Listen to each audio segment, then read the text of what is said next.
Good evening. It's been described as one of the most horrific medical treatment disasters in the history of the NHS. Thousands of people infected with HIV, hepatitis C and other viruses during blood transfusions in the 1970s and 80s. Today, a public inquiry has opened into the contaminated blood scandal, which is thought to have killed at least 2,400 people.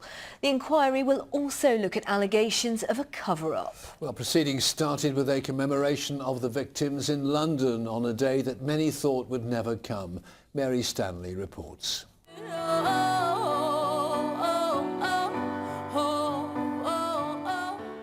A moving montage with faces of some of those who died after being given contaminated blood. Part of a commemoration held at the beginning of a public inquiry into the health scandal. Pagliaro from Hampshire lost her father in 1995. He was infected by HIV in 1984, but only told a year later.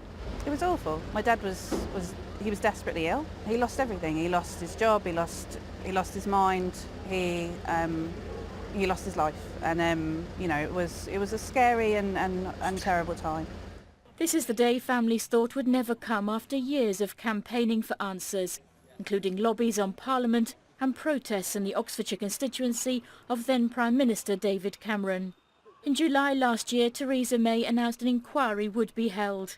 Thousands of patients were given blood products infected with hepatitis viruses and HIV in the 1970s and 80s. 2,400 have died, among them 56 youngsters, all haemophiliacs from Treloar College near Alton. The chairman of the inquiry has promised a thorough examination of the evidence, the role of the NHS, government and other officials, and whether there was any attempt to cover up the scandal.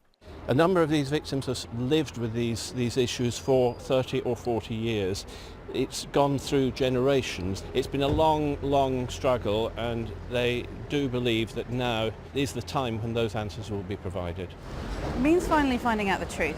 What happened, why it happened, whether it could have been prevented, and who made those decisions and why.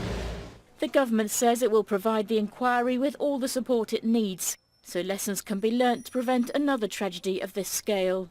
The inquiry is said to be the biggest in the country's history and is expected to last 2.5 years. Stanley, ITV News.